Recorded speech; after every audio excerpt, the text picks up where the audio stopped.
Au XVIIe siècle en Iran, la langue iranienne était utilisée par environ 20 000 personnes dans la région des Grands Lacs. À l'heure actuelle, cette langue menacée fait l'objet d'efforts de revitalisation dans les communautés Wendat au Québec. Elle est un symbole important de l'identité culturelle Wendat dans la société d'aujourd'hui. En 1636, Gabriel Sagard, un recollet français, est le premier à avoir tenté de rédiger un dictionnaire de la langue iranienne. C'était un projet extraordinaire pour l'époque. L'idée même de faire un dictionnaire d'une langue, surtout d'une langue orale, était absolument nouvelle. En France, le roi venait tout juste de commander à l'Académie française un dictionnaire du français, une entreprise colossale. L'objectif du dictionnaire de Sagard? Servir de guide pour les missionnaires et les voyageurs qui désiraient se rendre en Iran. Ce premier dictionnaire, Gabriel Sagard l'a créé avec deux autres recollets, le père Joseph Le Caron et le père Nicolas Viel.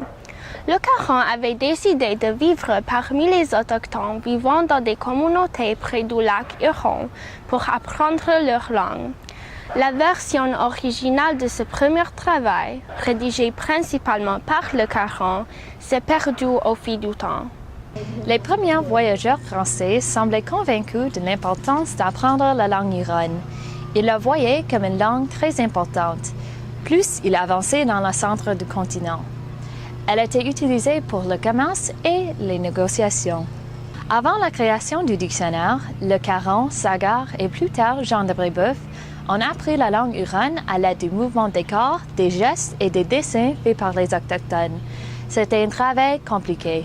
Sagard a dû créer un orthographe, un script sur la base du français pour représenter les mots et les phrases qu'il entendait. Le dictionnaire de Sagard est modeste. Il a été rédigé en une dizaine de jours. Sagard s'est concentré sur les mots et les phrases essentielles pour la communication. Sagard s'intéresse aux activités quotidiennes des Hurons-Wendat, l'alimentation, la chasse, la guerre, les relations sociales et bien plus. Le plus grand nombre de mots notés se trouve dans la section « Parler », ce qui démontre l'importance de cette activité dans la société huronne. Évidemment, personne ne pouvait parler couramment la langue avec ce seul petit livre comme ressource. Sagard a même noté qu'on devait pratiquer la langue avec les locuteurs natifs pour avoir une compréhension totale. Mais l'initiative de Sagard montre la compréhension de la diversité linguistique et culturelle des peuples autochtones rencontrés par les premiers voyageurs français qui n'essayaient pas d'imposer leur langue, mais tentent plutôt de créer des outils de compréhension mutuelle.